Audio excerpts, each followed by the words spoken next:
வணக்கம். முனைவர் கி ராம் கணேஷ். இன்றைக்கி நாம் ஐம்பெருங்காப்பியங்கள் குறித்த சுருக்கமான ஒரு கட்டுரையை இந்த பதிவில் தெரிஞ்சுக்கலாம். முன்னதாக காப்பியம் என்றால் என்ன அப்படின்னு தெரிஞ்சுக்கலாம். ஒரு கதையை நீண்ட செய்யுள் வடிவத்தில் சொன்னால் அதையத்தான் காப்பியம் அப்படின்னு சொல்லுவாங்க. வடமொழியில் காவ்யா அப்படின்னு ஒரு சொல் உண்டு. அதுதான் தமிழில் காப்பியம் என வழங்கப்படுவதாக முன்னோர்கள் குறிப்பிடுறாங்க. ஆங்கிலத்தில் எபிக் அப்படிங்கிற சொல் காப்பியத்தை குறிக்கும். பொதுவாக ஒரு காப்பியம்னா எப்படி இருக்கணும் அப்படின்னா, தன்னிகர் இல்லாத தலைவன் ஒருவனை அந்த காப்பியம் கொண்டிருக்க வேண்டும். அதாவது அந்த தலைவனுக்கு நிகராக ஒருத்தருமே இல்லை அப்படிங்கிற மாதிரி இருக்கணும். அந்த தலைவனுடைய அரிய பெரிய செயல்களை விவரித்து சொல்லணும். அதுதான் காப்பியம் அப்படின்னு வெளிநாட்டு அறிஞர் டைக்சன் அப்படிங்கிறவர் குறிப்பிடுறாரு. நம்முடைய தண்டி அலங்காரம் அப்படிங்கிற இலக்கண நூல் காப்பியம் அப்படின்னா எப்படி இருக்கணும் அப்படின்னு சில இலக்கணங்களை குறிப்பிடுது.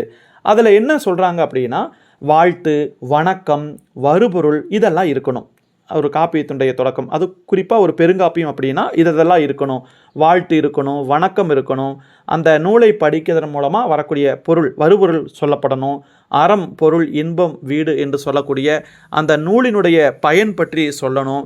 அதற்கடுத்தபடியாக அந்த தன்னிகர் இல்லாத தலைவனை உடையதாக அந்த காப்பியம் அமைஞ்சிருக்கணும்.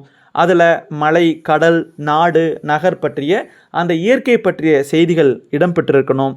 அப்புறம் திருமணம் பண்ணிக்கிறது மாதிரியான செய்தி, அதற்கப்புறம் அரசன் முடிசூட்டி கொள்வது போல, அதற்கப்புறம் பூஞ்சோலையிலே மகிழ்வது போல, நீரில் விளையாடுவது, குழந்தை பெற்றுக்கொள்ளுதல், இது மாதிரியான செய்திகளெல்லாம் இடம்பெறணும்.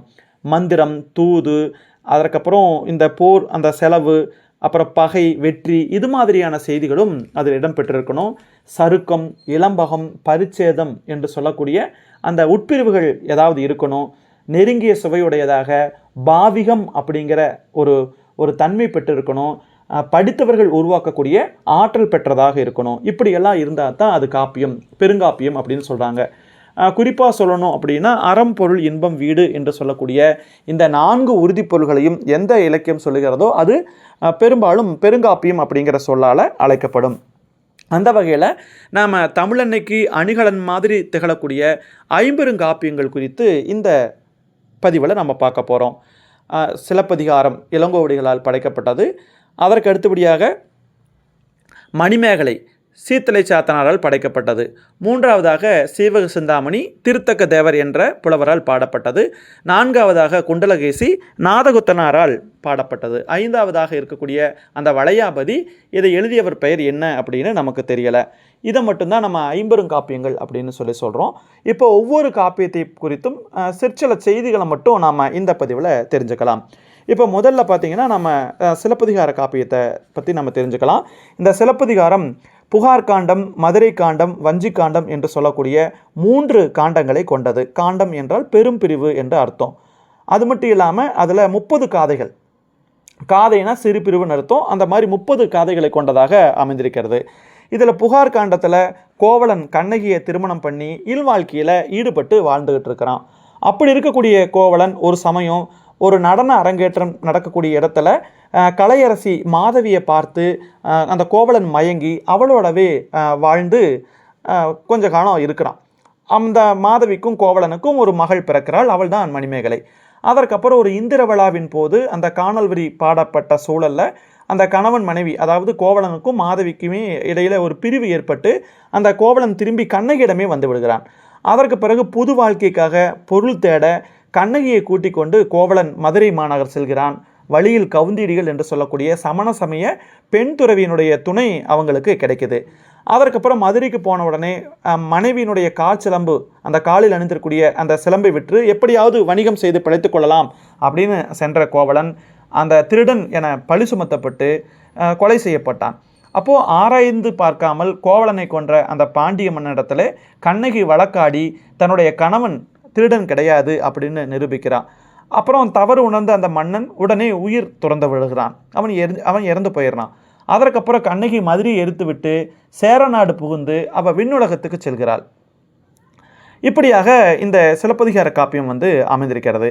இந்த சிலப்பதிகார காப்பியம் பல்வேறு பெயர்களால் அழைக்கப்படுது. முத்தமிழ் காப்பியம், நாடக காப்பியம், உரையிடையிட்ட பாட்டுடை செய்யுள், மூவேந்தர் காப்பியம், நாடக காப்பியம், இப்படி பல்வேறு பெயர்களில் இந்த சிலப்பதிகார காப்பியம் சொல்லப்பட்டிருக்கிறது. அதே மாதிரி சேர சோழ பாண்டிய இந்த மூவேந்தர்களுடைய நாட்டையும் ஒருங்கிணைத்து சொல்லக்கூடிய ஒரு காப்பியமாகவும் இந்த சிலப்பதிகார காப்பியம் சொல்லப்படுது. அது மட்டும் இல்லாமல் அந்த கண்ணகிக்காக அந்த சேரன் செங்குட்டுவன் என்ன பண்ணுறான்னா இமயமலைக்கு சென்று அந்த பகுதியில் வாழ்ந்த கனக விஜயரை வென்று அவங்க தலைமையிலேயே கண்ணகிக்கான ஒரு சிலை வடிக்க கல் கொண்டு வந்து வஞ்சி நகரில் கோயில் கட்டி விழா கொண்டாடினான் அப்படிங்கிற செய்தியும் இதில் இடம்பெற்றிருக்கிறது. இந்த நூல் 3 உண்மைகளை சொல்லுகிறது. அரசியலில் பிழை செய்தவர்களுக்கு அறமே கூற்றாகும். அதே போல் உரைசால் பத்தினியை உயர்ந்தோர் ஏத்துவர், ஊழ்வனை உறுத்து வந்து ஊட்டும் அப்படின்னு சொல்லக்கூடிய 3 உண்மைகளை இந்த நூல் வந்து எடுத்து சொல்லுவதாக சொல்லுவாங்க. அதற்கு அடுத்தபடியாக நம்ம பார்க்கக்கூடிய காப்பியம் என்னன்னா மணிமேகலை. இது சிலப்பதிகாரத்தினுடைய தொடர்ச்சி போலவே அமைந்த காப்பியம். இந்த காப்பியத்தை பாடியவர் சீத்தலை சாத்தனார் என்ற பெயர் கொண்ட புலவர். இந்த காப்பியமும் 30 காதைகளை கொண்டிருக்கிறது. மணிமேகலை பருவம் எய்திய சூழல்ல குல வழக்கப்படி அவள் வந்து நாட்டியம் கற்று ஒரு பறத்தை போல வாழணும் அப்படின்னு மாதவியினுடைய தாய், அதாவது மணிமேகலினுடைய பாட்டி சித்ராபதி விரும்புகிறாங்க. ஆனால் மாதவி என்ன சொல்கிறாங்கன்னா தன்னுடைய மகள் குலத்தொழில் செய்யக்கூடாது அப்படின்னு உறுதி பூண்டு அவள் சமயத்தொண்டு செய்யட்டும் அப்படின்னு பௌத்த சமய துறவியாக தன்னுடைய மகளையும் மாற்றிவிட்டு மாதவியும் மாறிவிடுகிறாள். அப்படி துறவில் ஈடுபட்டு வந்த அந்த மணிமேகலினுடைய அழகில் சோழ நாட்டு இளவரசன் உதயகுமாரன் காதல் கொள்கிறான். அப்போ அப்படிப்பட்ட சூழலில் மணிமேகலினுடைய அந்த குலதெய்வம் அவளை காப்பாற்றி சென்று மணிவல்லவ தீவிலே அவளை வைக்கிறது. அங்கு புத்த பீடிகை வணங்கி அந்த மணிமேகலை தன்னுடைய போன ஜென்மம் பழம்பிறப்பை உணர்கிறாள். அதற்கப்புறம் அங்கிருந்த கோமுகி என்ற அந்த பொய்கையிலிருந்து குளத்திலிருந்து அவளுக்கு அமுத சுரபி கிடைக்குது. அந்த அமுத சுரபி மூலமாக பலருடைய பசி அப்படிங்கிற அந்த நோயை போக்குகிறாள். அதற்கப்புறமும் அந்த மணிமேகலையை உதயகுமரன் பின்தொடர்ந்து வருகிறான். அந்த சமயத்தில் மணிமேகலை உதயகுமரனிலிருந்து தப்பிக்க காயசண்டிகை அப்படிங்கிற ஒரு பெண்ணுடைய உருவத்தில் திரியும் போது அவள் கணவனால் தன்னுடைய மனைவி பின்று இவன் செல்கிறான் அப்படின்னு நினைத்து அந்த கணவனால் வெட்டுண்டு கொலை செய்யப்படுகிறான் அந்த உதயகுமரன். இதனால் மணிமேகலை தான் அந்த உதயகுமரன் இறப்புக்கு காரணம் அப்படின்னு சொல்லி அவளை சிறைப்படுத்துகிறாங்க. அதற்கப்புறம் அவள் விடுதலை பெறுகிறாள். வஞ்சி மாநகரத்துக்கு போய் அவள் பௌத்த சமயம்தான் சிறந்தது அப்படின்னு வாதம் செய்து வெற்றி அடைகிறாள். அதற்கு அடுத்தபடியாக அறநெறிகளை எல்லாருக்கும் எடுத்து சொல்லி முடிவில் வந்து வெற்றி பெற்றாள் அப்படிங்கிறதாக இந்த மணிமேகலை காப்பியம் சொல்லப்படுது. அதற்கு அடுத்தபடியாக 3வதாக நம்ம பார்க்கக்கூடிய காப்பியம் என்னன்னா சீவக சிந்தாமணி. இது சமண சமயத்தை சார்ந்த காப்பியம். விருத்தப்பாவால் உருவாக்கப்பட்ட காப்பியம் அப்படின்னு சொல்லுவாங்க. அந்த விருத்தம் அப்படிங்கிற அந்த ஒரு புதிய பாவகையை அறிமுகப்படுத்தினவர் அப்படின்னு திருத்தக்க தேவரை சொல்லுவாங்க. இதில் மொத்தம் 3147 விருத்தப்பாக்கள் இருக்குது, 13 இளம்பகங்கள் இருக்குது. இது வந்து துறவு தான் சிறந்தது அப்படிங்கிறத சொல்லக்கூடிய ஒரு நூல். இதில் வரக்கூடிய கதையினுடைய தலைவன் சீவகன் பார்த்திங்கன்னா ஒரு 8 பெண்களை திருமணம் செய்து கொள்கிறான். அதற்கு பிறகு அந்த 8 பெண்களை திருமணம் செய்து வாழ்ந்து கடைசியில் துறவு தான் சிறந்தது அப்படிங்கிற மாதிரியான ஒரு கதை கொண்டதான் இந்த சீவக சிந்தாமணி காப்பியம். இது எப்படி சொல்லப்படுதுன்னா ஏமாங்கத நாட்டு அரசனாக இருந்தவன் சச்சந்தன், அவனுடைய மனைவி விசையை. அப்போ மனைவி மேலே இருந்த பிரியத்தினால நாட்டை கட்டியங்காரன் அப்படிங்கிற ஒரு அமைச்சன்கிட்ட ஒப்படைக்கிறான். அதற்கப்புறம் அந்த அமைச்சன் கட்டியங்காரன் சூழ்ச்சி பண்ணி சச்சந்தனை கொலை பண்ணிடுறான். அப்போ சச்சந்தன் மனைவியாகிய விசையை ஒரு மயிர்பொறி மூலமாக தப்பிச்சு ஒரு சுடுகாட்டிலே சேவகனை பெற்றெடுக்கிறாள். அதற்கப்புறம் அந்த சேவகன் வேறொருவரால் வளர்க்கப்படுகிறான். பிற்காலத்தில் அவனுக்கு அந்த உண்மை வயது வந்து அவனுக்கு வாலிபம் வந்ததுக்கு பிறகு நிறைய கல்வி கற்று போர்க்கலைகள் எல்லாம் கற்றதுக்கு பிறகு தன்னுடைய சொந்த நாட்டை வந்து அவன் மீட்கிறான். அப்போது அந்த மீட்கும்போது அவனுக்கு இந்த ஆதரவு தேவை இல்லையா, உடனடியாக போரிட முடியாது இல்லையா. அப்போ அவனுக்கு துணை தேவைப்படும் போது அது ஏதாவது ஒரு வகையில் அதை வசதி படைத்த பெண்களை வந்து ஏதாவது ஒரு துணை தேவைப்படும் இல்லையா அவனுக்கு அந்த நாட்டை மீட்கிறதுக்கு. அப்படியாக இருக்கக்கூடிய ஒரு 8 பெண்களை அவன் திருமணம் செய்து கொள்கிறான். அந்த பெண்கள் யாருன்னு பார்த்தீங்கன்னா காந்தரவதத்தை. அந்த பெண்ணை சீவகன் வந்து யாழ் போட்டியில் ஜெயிச்சு திருமணம் பண்ணிக்கிறான். குணமாலை அப்படிங்கிற பெண்ணை மத யானை அடக்கி அந்த சீவகன் திருமணம் செய்து கொள்கிறான். அதற்கு பிறகு பதுமை என்ற பெண்ணை அந்த பாம்பு விஷத்தை போக்கி காப்பாற்றி திருமணம் பண்ணிக்கிறான். கேமசரி அப்படிங்கிற பெண்ணை காதல் கொண்டு திருமணம் செய்து கொள்கிறான். கனகமாலை அப்படிங்கிற பெண்ணினுடைய அந்த சகோதரனுக்கும் அவனுடைய நாட்டு வீரர்களுக்கும் வில்வித்தை கற்றுக் கொடுத்து கனகமாலையை திருமணம் பண்ணிக்கிறான்.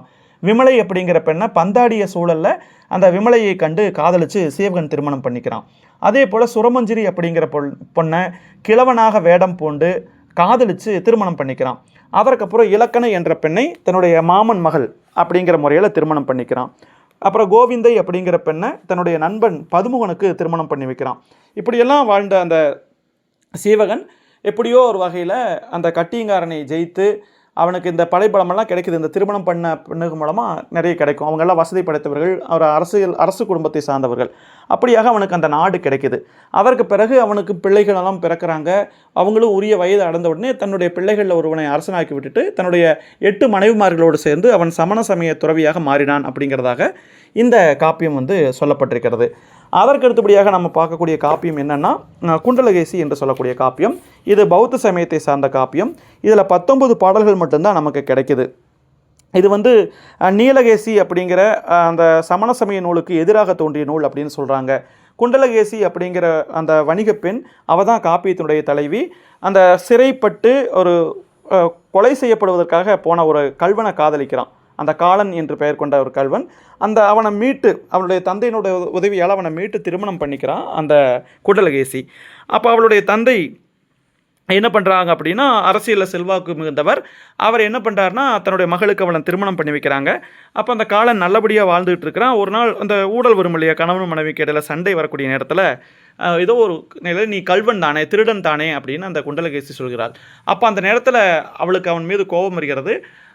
அப்போ என்ன பண்ணுறான்னா, ஒரு நாள் மலை உச்சிக்கு கூட்டிகிட்டு போய் அவளை கொல்ல பார்க்கிறான். அந்த நேரத்தில் அந்த குண்டலகேசி தன்னுடைய கணவனையை கொன்று தன்னை காப்பாற்றிக் கொள்கிறாள். அதாவது தன்னை கொல்ல வந்தவனை கொன்று தன்னுடைய உயிரை காத்துக் கொள்கிறாள். அதனால் அவள் என்ன சொல்லுவாங்கன்னா, தற்கொல்லியை முற்கொன்றவள் அப்படின்னு சொல்லி குறிப்பிடுவாங்க. அதற்கப்புறம் அவள் பௌத்த சமயம், அதாவது புத்த சமயம் சார்ந்து சமண சமயத்தை எதிர்த்து புத்த சமய கொள்கையெல்லாம் பரப்பினாள் என்று சொல்லுவார்கள். அப்படிப்பட்ட அந்த குண்டலகேசி காப்பியத்தை நாதகுத்தனார் அப்படிங்கிற புலவர் வந்து எழுதியிருக்கிறார். இதில் இப்போ 19 பாடல்கள் மட்டும்தான் கிடைக்குது அப்படிங்கிறத மட்டும் நம்ம நினைவில் வச்சுக்கணும். கடைசியாக நம்ம பார்க்கக்கூடிய காப்பியம் வளையாபதி. இது வந்து சமண சமய காப்பியம். இது இப்போ கிடைக்கல. இதை எழுதிய புலவர் யாருன்னு நமக்கு தெரியலை. 70 செய்யுள்கள் மட்டும்தான் இப்போ நமக்கு கிடைக்கிது. இதுவும் விருத்தப்பாவாலான ஒரு நூலாக இருக்கணும் அப்படின்னு சொல்கிறாங்க. இதனுடைய கதை என்ன அப்படின்னா, நவகோடி நாராயணன் என்ற பெயர் கொண்ட ஒரு வணிகன் வேறு குலப்பெண்ணை, அதாவது வேறு ஜாதியை சார்ந்த பெண்ணை திருமணம் பண்ணிக்கிறான். அந்த பெண்ணும் கருவுட்டு இருக்கிறாள். அந்த நேரத்தில் உறவுக்காரங்கள்லாம் அவனை வெறுக்கிறாங்க. அந்த வெறுப்புக்கு பயந்து அந்த பெண்ணை கைவிட்டுட்டு காவிரி பூம்பட்டினத்துக்கு வந்து அவன் இனத்தை சார்ந்த ஒரு வணிக பெண்ணை திருமணம் செய்து வாழ்ந்து வருகிறான். அந்த கைவிடப்பட்ட பெண்ணின் வயிற்றில் பிறந்த மகன் வளர்ந்து அவனுடைய தந்தையை தேடி கண்டுபிடித்து அந்த சான்றோர்களுடைய ஆதரவை தேடி தான் வந்து வணிகனுடைய மகன் தான்னு சொல்லி தன்னுடைய தாய்க்கு தன்னுடைய தந்தையை திருமணம் செய்து வைப்பது போல கதையம்சம் கொண்டதான் இந்த வளையாபதி என்று சொல்லக்கூடிய இந்த இலக்கியம், இந்த காப்பியம். அப்போ இதுதான் இதில் சொல்லப்பட்டிருக்கூடிய செய்தி. இப்படியாக நாம் இப்போ 50 காப்பியங்கள் குறித்து சுருக்கமாக இந்த பதிவில் பார்த்துருக்குறோம். ஒவ்வொரு காப்பியமே ஒவ்வொரு வகையில் தனிச்சிறப்பு மிக்கது அப்படின்னு சொல்லலாம். ஆனால் சிலப்பதிகாரமும் அந்த மணிமேகலையும் மட்டும் இதில் கொஞ்சம் வித்தியாசமானது. ஏன்னா ரெண்டுமே ஒன்றினோடு ஒன்று தொடர்புடைய அந்த காப்பியங்களாக இருக்கக்கூடிய காரணத்தினால அந்த இரண்டை மட்டும் இரட்டை காப்பியங்கள் அப்படின்னு சொல்லக்கூடிய ஒரு வழக்கம் இருக்குது. அதில் சிலப்பதிகாரத்தை சமய சார்பற்ற காப்பியம் அப்படின்னு சொல்லுவாங்க. மணிமேகலை பௌத்த சமயத்தை சார்ந்த காப்பியம், சீவக சிந்தாமணி சமண சமயம் சார்ந்த காப்பியம், குண்டலகேசி பௌத்த சமயம் சார்ந்த காப்பியம், வளையாபதி சமண சமயம் சார்ந்த காப்பியம். இதை மட்டும் நாம் நினைவில் வச்சுக்கணும். நாம் சொன்னது ஒரு சுருக்கமான செய்தி மட்டும்தான் சொல்லியிருக்கிறோம். ஏன்னா முழுமையாக கதையை விவரித்து சொல்ல முடியாது. எல்லா செய்திகளையும் முழுமையாக சொல்ல முடியாத காரணத்தினால எவ்வளவு விரைவாக எவ்வளவு சுருக்கமாக சொல்ல முடியுமோ அவ்வளவு சுருக்கமாக இந்த பதிவில் நான் குறிப்பிட்டிருக்கிறேன். உங்களுக்கு வேறு ஏதாவது சந்தேகங்கள் இருந்துச்சு அல்லது விளக்கங்கள் தேவை அப்படின்னா நீங்கள் என்ன பண்ணுங்கன்னா கமெண்ட் பகுதியில் குறிப்பிடுங்க. மிக்க நன்றி. மீண்டும் நாம் இன்னொரு பதிவில் சந்திக்கலாம். எந்த சந்தேகம்னாலும் நீங்கள் குறிப்பிடலாம். நன்றி.